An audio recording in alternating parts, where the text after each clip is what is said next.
Hello students, welcome to GDR schooling ಅಡ್ಡ. So ಇವತ್ತಿನ ದಿನ ನಾವೇನ್ ಮಾಡ್ತಾ ಇದ್ದೀವಿ ಅಂದ್ರೆ ನಿಮ್ಮ ಕರ್ನಾಟಕ ಸ್ಟೇಟ್ ಬೋರ್ಡ್ ಸಿಲೆಬಸ್ ನ ಸಿಕ್ಸ್ತ್ ಕ್ಲಾಸ್ ನ ಏನು ಸೈನ್ಸ್ ಫಸ್ಟ್ ಚಾಪ್ಟರ್ ಇದೆ, ಕಂಪೋನೆಂಟ್ಸ್ ಆಫ್ ಫುಡ್ಸ್. ಸೊ ಆ ಒಂದು ಚಾಪ್ಟರ್ ನ ಕ್ವಶನ್ ಆನ್ಸರ್ಸ್ ಗಳನ್ನ ನೋಡೋಣ. ಓಕೆ, ಯಾವ್ದು ಚಾಪ್ಟರು? ಏನು ಕ್ಲಾಸ್ ಸಿಕ್ಸ್ತ್ ಸೈನ್ಸ್ ಏನಿದೆ, ಚಾಪ್ಟರ್ 1 ಕಂಪೋನೆಂಟ್ಸ್ ಆಫ್ ಫುಡ್, ಆ ಒಂದು ಚಾಪ್ಟರ್ ನ ನೋಡೋಣ. ಕರ್ನಾಟಕ ಸ್ಟೇಟ್ ಬೋರ್ಡ್ ಸಿಲೆಬಸ್ ನವರಿಗೆ ಇದು ಚಾಪ್ಟರ್ ಇದೆ. ಓಕೆ, ಸೊ ಈ ಒಂದು ಚಾಪ್ಟರ್ ನ ಕ್ವಶನ್ ಆನ್ಸರ್ಸ್ ನಾವು ನೋಡೋಣ. ಕ್ವಶನ್ ಆನ್ಸರ್ ಸಾಲ್ವ್ ಮಾಡಿದೀನಿ, ಅದನ್ನ ಎಕ್ಸ್ಪ್ಲೇನ್ ಮಾಡ್ತೀನಿ. Okay, so name the major nutrients in our food. ಏನ್ ಹೇಳ್ತಾ ಇದ್ದಾರೆ? ಮೇಜರ್ ನ್ಯೂಟ್ರಿಯೆಂಟ್ಸ್ ಏನಿರುತ್ತೆ ನಮ್ಮ ಫುಡ್ ಅಲ್ಲಿ, ನಾವು ತಿನ್ನೋ ಆಹಾರದಲ್ಲಿ, ಅವುಗಳನ್ನ ಹೆಸರಿಸಿ. ಓಕೆ, ಸೊ ನಾವು ತಿನ್ನುವಂತ ಆಹಾರದಲ್ಲಿ ಏನ್ ಪೋಷಕಾಂಶಗಳಿರುತ್ತೆ, ನ್ಯೂಟ್ರಿಯೆಂಟ್ಸ್ ಏನಿರುತ್ತೆ? ಓಕೆ, ಸೊ ನೋಡೋಣ. The major nutrients in our food are carbohydrates, proteins, fat, vitamins, and minerals. In addition, food also contains dietary fibers and water. Okay, so ಏನ್ ಹೇಳ್ತಾರೆ? ನಾವು ತಿನ್ನುವಂತ ಆಹಾರದಲ್ಲಿ ಕಾರ್ಬೋಹೈಡ್ರೇಟ್ಸ್ ಇರುತ್ತೆ, ಪ್ರೋಟೀನ್ಸ್ ಇರುತ್ತೆ, ಫ್ಯಾಟ್ ಇರುತ್ತೆ, ವಿಟಮಿನ್ಸ್ ಇರುತ್ತೆ, ಮಿನರಲ್ಸ್ ಇರುತ್ತೆ. ಇದಷ್ಟೇ ಅಲ್ಲದೆ ಡಯಟ್ರಿ ಫೈಬರ್ ಕೂಡ ಇರುತ್ತೆ, ಮತ್ತೆ ನೀರು ಕೂಡ ಇರುತ್ತೆ ಅಂತ ಹೇಳ್ತಾರೆ. ಸೊ ಪೋಷಕಾಂಶಗಳು ಏನೇನಿದೆಯಪ್ಪ ನಮ್ಮಲ್ಲಿ? ಆಹಾರದಲ್ಲಿ, ನಮ್ಮ ಆಹಾರದಲ್ಲಿ ಕಾರ್ಬೋಹೈಡ್ರೇಟ್ಸ್ ಇದೆ, ಪ್ರೋಟೀನ್ ಇದೆ, ಫ್ಯಾಟ್ ಇದೆ, ವಿಟಮಿನ್ ಇದೆ, ಮಿನರಲ್ಸ್ ಇದೆ, ಮತ್ತೆ ಡಯಟ್ರಿ ಫೈಬರ್ಸ್ ಮತ್ತು ನೀರು ಕೂಡ, ವಾಟರ್ ಕೂಡ ಇರುತ್ತೆ. ಓಕೆ, ಸೊ ಇವೆಲ್ಲ ಸೇರಿ, ಎಲ್ಲಾ ನ್ಯೂಟ್ರಿಯೆಂಟ್ಸ್ ಸೇರಿ ನಮ್ಗೆ ಏನಾಗುತ್ತೆ? ಒಂದ್ ಒಳ್ಳೆ ಆಹಾರ ರೆಡಿ ಆಗುತ್ತೆ. ಇವೆಲ್ಲಾ ನ್ಯೂಟ್ರಿಯೆಂಟ್ಸ್ ಕೂಡ ಶರೀರಕ್ಕೆ ಅವಶ್ಯಕವಾಗಿರುವಂತದ್ದು. ಸೊ ಈ ಒಂದು ಪ್ರಶ್ನೆಗೆ ಏನಪ್ಪಾ ಉತ್ತರ ಅಂದ್ರೆ carbohydrates, proteins, fat, vitamin, minerals, dietary fibres and water. Okay, so ಮೊದಲನೇ ಪ್ರಶ್ನೆ ಅರ್ಥ ಆಯ್ತು ಅಂತ ಅನ್ಕೋತಾ ಇದ್ದೀನಿ. ನೆಕ್ಸ್ಟ್ ಕ್ವಶನ್ ನೋಡೋಣ. ನೆಕ್ಸ್ಟ್ ಕ್ವಶನ್ ಅಲ್ಲಿ ಏನ್ ಹೇಳ್ತಾ ಇದ್ದಾರೆ? ಅವುಗಳನ್ನ ಹೆಸರಿಸಬೇಕು. Name the followings. ಅವರು ನಮ್ ಸ್ಟೇಟ್ಮೆಂಟ್ಸ್ ಕೊಟ್ಟಿದ್ದಾರೆ. ಸೊ ಆ ಒಂದು ಸ್ಟೇಟ್ಮೆಂಟ್ ಗಳಿಗೆ ಅದೇನು ಅಂತ ಹೇಳಿ, ನಾವು ಅದ್ ಯಾವ ಕೆಲಸ ಮಾಡುತ್ತೆ ಅಂತ ಹೇಳಿ ನಾವು ಹೇಳ್ಬೇಕು. ಓಕೆ, ಸೊ ಫಸ್ಟ್ ಪಾಯಿಂಟ್ ಏನು? Name nutrients which mainly give energy to our body. Okay, so ಏನ್ ಹೇಳ್ತಾ ಇದೆ? ನಮ್ಮ ಶರೀರಕ್ಕೆ ಶಕ್ತಿ ಕೊಡೋ ಅಂತ, ಎನರ್ಜಿ ಜನರೇಟ್ ಮಾಡೋ ಅಂತ ನ್ಯೂಟ್ರಿಯೆಂಟ್ಸ್, ಪೋಷಕಾಂಶಗಳು ಯಾವುವು ಅಂತ ಕೇಳ್ತಾರೆ. ಸೊ ಯಾವ ನ್ಯೂಟ್ರಿಯೆಂಟ್ಸ್ ನಮ್ಮ ಶರೀರಕ್ಕೆ ಶಕ್ತಿ ಕೊಡುತ್ತೆ, ಎನರ್ಜಿ ಡೆವಲಪ್ ಮಾಡುತ್ತೆ ನಮ್ಮ ಬಾಡಿಗೆ? ಕಾರ್ಬೋಹೈಡ್ರೇಟ್ಸ್ ಮತ್ತೆ ಫ್ಯಾಟ್ಸ್, ಇವೆರಡು ಮುಖ್ಯವಾಗಿದ್ದು. ಓಕೆ, ನಮ್ಮ ಬಾಡಿ, ನಮ್ಮ ಶರೀರಕ್ಕೆ ಏನಂತಪ್ಪ ಅಂತಾರೆ? ಶಕ್ತಿ, ಎನರ್ಜಿಯನ್ನ ಡೆವಲಪ್ ಮಾಡ್ತವೆ. ಯಾವು? ಕಾರ್ಬೋಹೈಡ್ರೇಟ್ಸ್ ಮತ್ತೆ ಫ್ಯಾಟ್. ಓಕೆ, ಸೊ ಇವೆರಡು ಏನ್ ಮಾಡ್ತಾವಪ್ಪ ಅಂದ್ರೆ ನಮ್ಮ ಶರೀರಕ್ಕೆ ಶಕ್ತಿಯನ್ನ ಕೊಡ್ತಾವೆ, ಎನರ್ಜಿ ಡೆವಲಪ್ ಮಾಡ್ತವೆ. ಓಕೆ, ಸೊ ಸೆಕೆಂಡ್ ಪಾಯಿಂಟ್ ನೋಡೋಣ. The nutrients that are needed for the growth and maintenance of our body ಅಂತ ಅಂದ್ರೆ, ನಮ್ಮ ಶರೀರದ ಗ್ರೋತ್ ಮತ್ತೆ ಮೇಂಟೆನೆನ್ಸ್ ಗೆ, ಡೆವಲಪ್ ಮಾಡೋದಕ್ಕೆ ನಮ್ಮ ಶರೀರಕ್ಕೆ ಬೇಕಾದಂತಹ ನ್ಯೂಟ್ರಿಯೆಂಟ್ಸ್ ಯಾವುದು? ಪ್ರೋಟೀನ್ ಮತ್ತೆ ಮಿನರಲ್ಸ್. ಪ್ರೋಟೀನ್ ಮತ್ತೆ ಮಿನರಲ್ಸ್ ಏನಪ್ಪಾ ಅಂದ್ರೆ ನಮ್ಮ ಶರೀರಕ್ಕೆ ಬೇಕಾಗುವಂತಹ, ನಮ್ಮ ಶರೀರಕ್ಕೆ ಗ್ರೋತ್ ಮತ್ತೆ ಮೇಂಟೆನೆನ್ಸ್ ಗೆ ಬೇಕಾಗುವಂತಹ ನ್ಯೂಟ್ರಿಯೆಂಟ್ಸ್ ಆಗಿವೆ. ಯಾವು? ಪ್ರೋಟೀನ್ ಮತ್ತೆ minerals. Okay, so third statement ನೋಡೋಣ. Vitamin required for maintaining good eyesight. ಕಣ್ಣಿನ ದೃಷ್ಟಿ ಏನಿದೆ ನಮ್ದು, ಆ ಕಣ್ಣಿನ ದೃಷ್ಟಿ ಚೆನ್ನಾಗಿರ್ಬೇಕಂತಂದ್ರೆ, ಆ ಒಂದು ಕಣ್ಣಿನ ದೃಷ್ಟಿಗೆ ಯಾವ ವಿಟಮಿನ್ ನಮಗೆ ರಿಕ್ವೈರ್ಮೆಂಟ್ ಇದೆ? Vitamin A. ಯಾವುದು? Vitamin A. ವಿಟಮಿನ್ ಎ ಕಡಿಮೆ ಇದ್ರೆ ನಮ್ಮ ಕಣ್ಣಿನ ದೃಷ್ಟಿ ಕೂಡ ಕುಂದುತ್ತೆ, ಕಡಿಮೆ ಆಗುತ್ತೆ, ನಮ್ಗೆ ಐಸೈಟ್ ಪ್ರಾಬ್ಲಮ್ಸ್ ಆಗುತ್ತೆ. ಮುಂದ್ಗಡೆ ಮಂಜು ಕಾಣೋದು, ಅಥವಾ ಸರಿಯಾಗಿ ಕಾಣಿಸದೇ ಇರೋದು, ಅಕ್ಷರಗಳು ಕಾಣಿಸದೇ ಇರೋದು, ಈ ರೀತಿಯ ತೊಂದರೆಗಳಾಗುತ್ತೆ. ಓಕೆ, ಸೊ ವಿಟಮಿನ್ ಎ ಏನ್ ಮಾಡತ್ತಪ್ಪ ಅಂದ್ರೆ ನಮಗೆ ಒಳ್ಳೆಯ ಐಸೈಟ್ ಅನ್ನ ಕೊಡುತ್ತೆ. ಓಕೆ, ಸೊ ಲಾಸ್ಟ್ ಪಾಯಿಂಟ್ ಏನಿದೆ? Mineral that is required for, ಏನ್ ಹೇಳ್ತಾ ಇದ್ದಾರೆ? Keeping our bones healthy. ನಮ್ಮ ಏನ್ ಬೋನ್ಸ್ ಗಳಿವೆ ಶರೀರದಲ್ಲಿ, ಎಲುಬುಗಳು ಏನಿವೆ, ಅವು ಹೆಲ್ದಿ ಆಗಿರ್ಬೇಕು, ಗಟ್ಟಿಯಾಗಿರ್ಬೇಕು ಅಂದ್ರೆ ಅದಕ್ಕೆ ಯಾವ ಮಿನರಲ್ ಅವಶ್ಯಕತೆ ಇದೆ? ಕ್ಯಾಲ್ಸಿಯಂನ ಅವಶ್ಯಕತೆ ಇದೆ. ಏನ್ ಅವಶ್ಯಕತೆ ಇದೆ? ಕ್ಯಾಲ್ಸಿಯಂನ ಅವಶ್ಯಕತೆ ಇದೆ. ಕ್ಯಾಲ್ಸಿಯಂ ಡೆಫಿಷಿಯನ್ಸಿ ಆದ್ರೆ ಬೋನ್ಗಳಲ್ಲಿ ತೊಂದರೆ ಆಗುತ್ತೆ. ಬೋನ್ಗಳಲ್ಲಿ ಏನು ನಮ್ದು ತೊಂದರೆಗಳು ಉಂಟಾಗುತ್ತೆ. ಬೋನ್ ಸರಿಯಾಗಿ ಗಟ್ಟಿಯಾಗಿಲ್ದೇ ಇರೋದು, ಸೊಟ್ಟ ಆಗೋದು, ಆ ರೀತಿ ಎಲ್ಲ ನಮ್ಗೆ ಆರ್ಥ್ರೈಟಿಸ್ ಪ್ರಾಬ್ಲಮ್ ಎಲ್ಲ ಬರಕ್ ಶುರು ಆಗುತ್ತೆ. ಓಕೆ, ಸೊ ಏನಪ್ಪಾ ಅಂದ್ರೆ ಬೋನ್ಸ್ ಗಳೆಲ್ಲ ಗಟ್ಟಿಯಾಗಿರ್ಬೇಕು ಅಂದ್ರೆ ಯಾವ ಅಂಶ ಇರಬೇಕು? ಕ್ಯಾಲ್ಸಿಯಂ ನಮ್ಮ ಶರೀರದಲ್ಲಿ ಇರ್ಬೇಕು. ಓಕೆ, ಸೊ ಸೆಕೆಂಡ್ ಪಾಯಿಂಟ್ ಅರ್ಥ ಆಯ್ತು ಅನ್ಕೋತಾ ಇದ್ದೀನಿ. ಸೆಕೆಂಡ್ ಕ್ವಶನ್ ಇನ್ನೊಂದ್ಸಲಿ ನೋಡ್ಕೊಂಡ್ಬಿಡೋಣ. ಫಸ್ಟ್ ಏನ್ ಕೇಳಿದ್ದಾರೆ? ಯಾವ ನ್ಯೂಟ್ರಿಯೆಂಟ್ಸ್ ನಮ್ಗೆ ಎನರ್ಜಿ ಕೊಡುತ್ತೆ ಅಂದ್ರೆ ಕಾರ್ಬೋಹೈಡ್ರೇಟ್ ಮತ್ತೆ ಫ್ಯಾಟ್ ಕೊಡುತ್ತೆ. ಯಾವ ನ್ಯೂಟ್ರಿಯೆಂಟ್ಸ್ ನಮ್ಗೆ ಗ್ರೋತ್ ಮತ್ತು ಮೇಂಟೆನೆನ್ಸ್ ಅಲ್ಲಿ ಹೆಲ್ಪ್ ಮಾಡುತ್ತೆ? ಪ್ರೋಟೀನ್ ಮತ್ತೆ ಮಿನರಲ್ಸ್. ಯಾವ ವಿಟಮಿನ್ ಇಂದ ನಮ್ಗೆ ಐಸೈಟ್ ಚೆನ್ನಾಗಿರುತ್ತೆ? Vitamin A. ಮತ್ತೆ ಯಾವ ಮಿನರಲ್ ಬೋನ್ ಹೆಲ್ತ್ ಗೆ ಒಳ್ಳೇದು ಅಂದ್ರೆ ಕ್ಯಾಲ್ಸಿಯಂ. ಓಕೆ, ಸೊ 4 ಪಾಯಿಂಟ್ ನೋಡ್ಕೊಂಡಿದೀವಿ. ನೆಕ್ಸ್ಟ್ ಕ್ವಶನ್ ನೋಡೋಣ. Name the 2 foods each rich. Okay, so ಯಾವ್ದು ಕಂಟೆಂಟ್ ಕೊಟ್ಟಿದ್ದಾರೆ, ಆ ಕಂಟೆಂಟ್ ಅಲ್ಲಿ ಯಾವ ಫುಡ್, ಯಾವ ಆಹಾರ ಪದಾರ್ಥ ಹೆಚ್ಚಿನ ಅಂಶವನ್ನ ಹೊಂದಿದೆ ಅಂತ ಹೇಳಿದ್ದಾರೆ.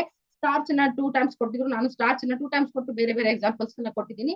ಓಕೆ, ಸ್ಟಾರ್ಚ್ ಏನಪ್ಪಾ ಅಂತಂದ್ರೆ ಸ್ಟಾರ್ಚ್ ಅಲ್ಲಿ ಬಟರ್ ಇದೆ, ಗ್ರೌಂಡ್ ನಟ್ ಇದೆ, ರೈಸ್, ಪೊಟ್ಯಾಟೊ ಇವೆಲ್ಲ ಏನಪ್ಪಾ ಅಂದ್ರೆ ಸ್ಟಾರ್ಚ್ ರಿಚ್ ಇರುತ್ತೆ.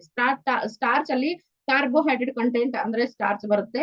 ಓಕೆ, ಸೊ ಅದರಲ್ಲಿ ಶುಗರ್ ಕಂಟೆಂಟ್ ಇರುತ್ತೆ. ಸೊ ಅದರಲ್ಲಿ ಯಾವ್ದು ರಿಚ್ ಆಗಿದೆ ಅಂದ್ರೆ ಬಟರ್, ಗ್ರೌಂಡ್ ನಟ್, ರೈಸ್ ಮತ್ತೆ ಪೊಟೆಟೊ ಇವುಗಳಲ್ಲಿ ಹೆಚ್ಚಿನ ಅಂಶ ಇರುತ್ತೆ ಸ್ಟಾರ್ಚ್ ಇದು. ಡಯಟ್ರಿ ಫೈಬರ್ ಗೆ ನೀವೇನ್ ಹೇಳ್ಬೋದು, ಹೋಲ್ ಗ್ರೇನ್ಸ್ ಹೇಳ್ಬೋದು, ಮತ್ತೆ ಫ್ರೆಶ್ ಫ್ರೂಟ್ ಕೂಡ ಹೇಳ್ಬಹುದು.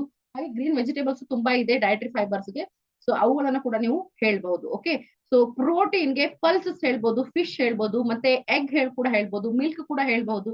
ಸೊ ಇವೆಲ್ಲವೇನಪ್ಪಾ ಅಂದ್ರೆ ಪ್ರೋಟೀನ್ ಕಂಟೆಂಟ್ ಅಂತ ನಾವು ಹೇಳಬಹುದು. ಕ್ಯಾಲ್ಸಿಯಂಗೋಸ್ಕರ ಕೂಡ ಮಿಲ್ಕ್ ಅನ್ನ ಯೂಸ್ ಮಾಡ್ತಾರೆ. ಸೊ ಇಲ್ಲಿ ಪ್ರೋಟೀನ್ ಕೂಡ ಹೆಲ್ಪ್ ಆಗುತ್ತೆ. ಸೊ ಫಿಶ್ ಹೇಳ್ಬೋದು, ಮತ್ತೆ ಚಿಕನ್, ನಾನ್ ವೆಜ್ ತಿನ್ನೋರು ಚಿಕನ್ ಕೂಡ ಎಕ್ಸಾಂಪಲ್ ಕೊಡ್ಬೋದು, ಎಗ್ ಅನ್ನ ಕೊಡ್ಬೋದು. ಸೊ ತುಂಬಾ ಎಕ್ಸಾಂಪಲ್ಸ್ ನಾವು ಇಲ್ಲಿ ಕೊಡ್ಬೋದಾಗಿದೆ. Okay, so once again we will see ಏನಪ್ಪಾ ಅಂದ್ರೆ ಸ್ಟಾರ್ಚ್ ಅಲ್ಲಿ ರಿಚ್ ಆಗಿರುವಂತಹ ಫುಡ್ ಕಂಟೆಂಟ್ಸ್ ಯಾವ್ದಪ್ಪ ಅಂದ್ರೆ butter, groundnut, rice, potato. Dietary fibre ಗೆ whole grains, fresh fruits, vegetables ಹೇಳ್ಬಹುದು. ಪ್ರೋಟೀನ್ ಗೆ ಪಲ್ಸಸ್, ಫಿಶ್, ಎಗ್ ಈ ರೀತಿಯಲ್ಲಿ ನೀವು ಎಕ್ಸಾಂಪಲ್ಸ್ ನ ಕೊಡಬಹುದು. Okay, done. Okay, fourth question ನ ನೋಡೋಣ. ಏನ್ ಹೇಳಿದ್ದಾರೆ ಇಲ್ಲಿ, ರೈಟ್ ಕರೆಕ್ಟ್ ಆಗಿರೋದನ್ನ ಕರೆಕ್ಟ್ ಆಗಿದೆ ಅಥವಾ ರಾಂಗ್ ಆಗಿದೆ ಅಂತ ಹೇಳ್ಬೇಕು, ಟಿಕ್ ಮಾರ್ಕ್ ಹಾಕಕ್ ಹೇಳಿದ್ದಾರೆ. ಸೊ ನಾ ಇಲ್ಲಿ ರಾಂಗ್ ರೈಟ್ ಅಂತ ಹೇಳಿದೀನಿ, ಟಿಕ್ ಮಾರ್ಕ್ ಕೂಡ ಇದೆ. ಓಕೆ, ಸೊ ಫಸ್ಟ್ ಸ್ಟೇಟ್ಮೆಂಟ್ ಏನಿದೆ, by eating rice alone we can fulfil nutritional requirement of our body. ಬರೀ ರೈಸ್ ತಿನ್ನೋದ್ರಿಂದ ಶರೀರಕ್ಕೆ ಬೇಕಾದಂತಹ ನ್ಯೂಟ್ರಿಷನಲ್ ರಿಕ್ವೈರ್ಮೆಂಟ್ ಅನ್ನ ಪೂರ್ತಿ ಮಾಡಕ್ ಆಗುತ್ತೆ ಅಂತ ಹೇಳಿದ್ದಾರೆ. ಈ ಸ್ಟೇಟ್ಮೆಂಟ್ ತಪ್ಪಾಗಿದೆ. ಕೇವಲ ರೈಸ್ ತಿನ್ನೋದ್ರಿಂದ ನಮ್ಮ ಶರೀರಕ್ಕೆ ಬೇಕಾದ ಎಲ್ಲ ನ್ಯೂಟ್ರಿಯೆಂಟ್ಸ್ ಸಿಗುವುದಿಲ್ಲ, ಹೌದಲ್ವಾ? ಕೇವಲ ರೈಸ್ ತಿಂದ್ರೆ ಏನಾಗುತ್ತೆ, ಕಾರ್ಬೋಹೈಡ್ರೇಟ್ ಮಾತ್ರ ಸಿಗುತ್ತೆ, ಪ್ರೋಟೀನ್, ಮಿನರಲ್ಸ್, ವಿಟಮಿನ್ಸ್ ಇವೆಲ್ಲ ಸಿಗುದಿಲ್ಲ.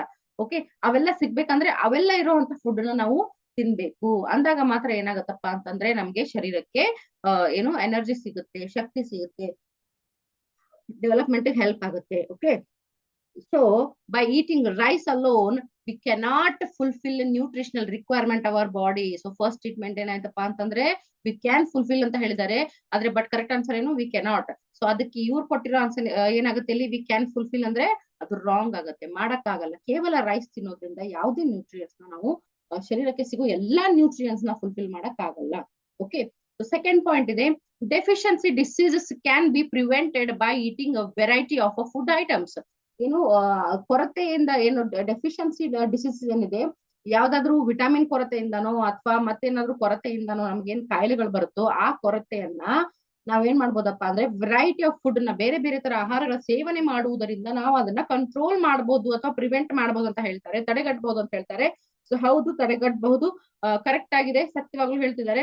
ಓಕೆ, ಸೊ ಡೆಫಿಷಿಯನ್ಸಿ ಏನಿದೆ ನಮ್ಗೆ ಯಾವ್ದಪ್ಪ, ನಾವೇನಾದ್ರೂ ಕಾರ್ಬೋಹೈಡ್ರೇಟ್ ಅನ್ನ ತಿನ್ಲೇ ಇಲ್ಲ ಅಂತಂದ್ರೆ ಅವಾಗ ಕಾರ್ಬೋಹೈಡ್ರೇಟ್ ಇಂದ ಆಗುವಂತ ಡಿಸೀಸಸ್ ನಮಗ್ ಬರುತ್ತೆ, ಕಾರ್ಬೋಹೈಡ್ರೇಟ್ ಕೊರತೆಯಿಂದ.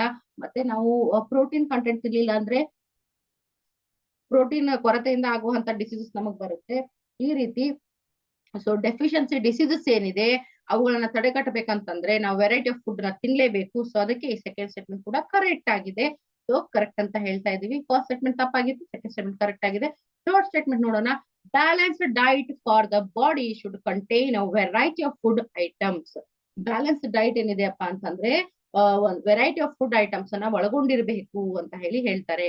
ಬ್ಯಾಲೆನ್ಸ್ಡ್ ಡೈಟ್ ಅಂದ್ರೆ ಶರೀರಕ್ಕೆ ಯಾವುದು ಎಷ್ಟು ಪ್ರಮಾಣದಲ್ಲಿ ಬೇಕಾಗಿದೆಯೋ ಅಷ್ಟು ಕರೆಕ್ಟ್ ಆಗಿ ಮೇಂಟೈನ್ ಮಾಡುವಂತದ್ದು. ಸೊ ಆ ಬ್ಯಾಲೆನ್ಸ್ಡ್ ಡೈಟ್ ಅಲ್ಲಿ ವೆರೈಟಿ ಆಫ್ ಫುಡ್ ಐಟಮ್ಸ್ ಇರುತ್ತೆ ಅಂತಂದ್ರೆ ಹೌದು, ಅದರ ವೆರೈಟಿ ಆಫ್ ಐಟಮ್ಸ್ ಇರುತ್ತೆ. ಒಂದೇ ತರ ಫುಡ್ ಅದ್ರ ಇಲ್ಲಕ್ಕಾಗಲ್ಲ. ಒಂದೇ ತರ ಫುಡ್ ಇದ್ರೆ ಅದನ್ನ ಬ್ಯಾಲೆನ್ಸ್ಡ್ ಡೈಟ್ ಅನ್ನಕ್ ಆಗಲ್ಲ. ಓಕೆ, ಸೊ ಎಲ್ಲಾ ತರ ವೆರೈಟಿ ಪ್ರೋಟೀನ್ ಇರೋದು ಬೇಕು, ಕಾರ್ಬೋಹೈಡ್ರೇಟ್ ಇರೋದು ಬೇಕು, ವಿಟಮಿನ್ಸ್ ಇರೋದು ಬೇಕು, ಮಿನರಲ್ಸ್ ಇರೋದು ಬೇಕು, ಡಯಟ್ರಿ ಫೈಬರ್ ಬೇಕು.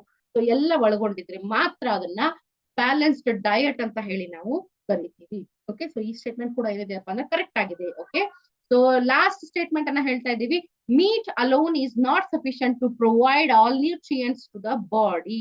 ಏನು ಮಾಂಸ ಏನ್ ನಾವು ಸೇವಿಸ್ತೀವಿ, ಯಾರು ಮಾಂಸಾಹಾರಿಗಳಿದೀವಿ, ನಾನ್ ವೆಜ್ ತಿಂತೀವೋ, ಮಾಂಸ ಏನ್ ತಿಂತೀವೋ, ಅದು ಬರೀ ಮಾಂಸ ತಿನ್ನುವುದ್ರಿಂದ ಎಲ್ಲಾ ನ್ಯೂಟ್ರಿಯೆಂಟ್ಸ್ ನ ಫುಲ್ಫಿಲ್ ಮಾಡಕ್ಕಾಗಲ್ಲ ಅಂತ ಹೇಳ್ತಾರೆ. ಹೌದು, ಡೆಫಿನೆಟ್ಲಿ ಫುಲ್ಫಿಲ್ ಮಾಡಕ್ಕಾಗಲ್ಲ.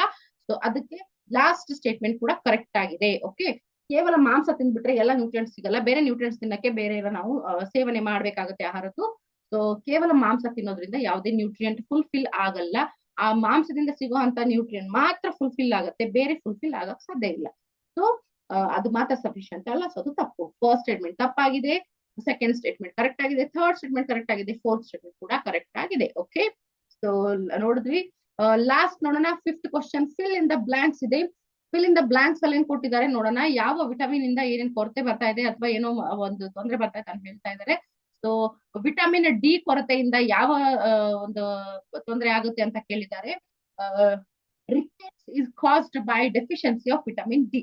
ವಿಟಮಿನ್ ಡಿ ಕೊರತೆಯಿಂದ ಯಾವ ರೋಗ ಬರುತ್ತೆ? ರಿಕೆಟ್ಸ್ ಬರುತ್ತೆ. ಓಕೆ, ಸೊ ರಿಕೆಟ್ಸ್ ನಿಮ್ ತಲೆಯಲ್ಲಿ ಇರಬೇಕು. ರಿಕೆಟ್ಸ್ ರೋಗಕ್ಕೆ ಏನಪ್ಪಾ? ವಿಟಮಿನ್ ಡಿ ಕೊರತೆ ಇದ್ರೆ ರಿಕೆಟ್ಸ್ ರೋಗ ಬರುತ್ತೆ. Okay, deficiency of vitamin B one caused disease known as a berry berry ಅನ್ನೋ ರೋಗಕ್ಕೆ ಕಾರಣ ಏನಪ್ಪಾ ಅಂದ್ರೆ ವಿಟಮಿನ್ ಬಿ1 ಕೊರತೆ ಆದ್ರೆ, ವಿಟಮಿನ್ ಬಿ1 ಕೊರತೆ ಆದ್ರೆ ಶರೀರದಲ್ಲಿ ಬೆರಿ ಅನ್ನೋ ರೋಗ ಬರುತ್ತೆ.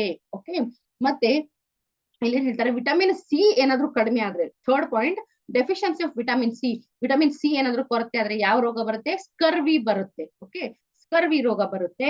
ಮತ್ತೆ ಲಾಸ್ಟ್ ಪಾಯಿಂಟ್ ಇದೆ ನೈಟ್ ಬ್ಲೈಂಡ್ನೆಸ್. ಏನೋ ಇರುಳು ಗುರುಡುತನ ಅಂತ ಏನ್ ಹೇಳ್ತೀವಿ, ರಾತ್ರಿ ಹೊತ್ತು ಕಣ್ ಕಾಣಿಸಲ್ಲ, ಕಣ್ ಮಂಜಾಗ್ಬಿಡುತ್ತೆ, ಕಣ್ಣು ಸರಿಯಾಗಿ ಕಾಣಿಸೋದೇ ಇಲ್ಲ ಏನೋ ಸರಿಯಾಗಿ.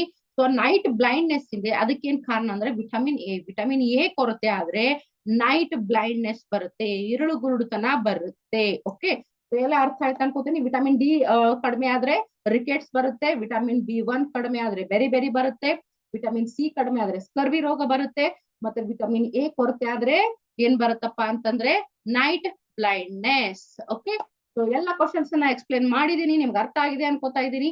ನೆಕ್ಸ್ಟ್ ಚಾಪ್ಟರ್ದು ಕ್ವಶನ್ ಆನ್ಸರ್ಸ್ ಆದಷ್ಟು ಬೇಗ ನಿಮ್ಗೆ ಅಪ್ಲೋಡ್ ಮಾಡ್ತೀರಿ. ಅಲ್ಲಿವರೆಗೂ ಯಾರ್ಯಾರು ಸಬ್ಸ್ಕ್ರೈಬ್ ಮಾಡಿಲ್ಲ ಚಾನಲ್ ಸಬ್ಸ್ಕ್ರೈಬ್ ಮಾಡಿ, ವಿಡಿಯೋನ ಲೈಕ್ ಮಾಡಿ, ಶೇರ್ ಮಾಡಿ, ಏನೇ ಡೌಟ್ಸ್ ಇದ್ರು ಕಮೆಂಟ್ ಮೂಲಕ ನಂಗೆ ತಿಳಿಸಿ. ಅಲ್ಲಿವರೆಗೂ have a nice day, good day students. ಮತ್ತೆ ನೆಕ್ಸ್ಟ್ ವಿಡಿಯೋದಲ್ಲಿ ಭೇಟಿ ಆಗೋಣ. ಅಲ್ಲಿವರೆಗೂ ಬಾಯ್ ಬಾಯ್.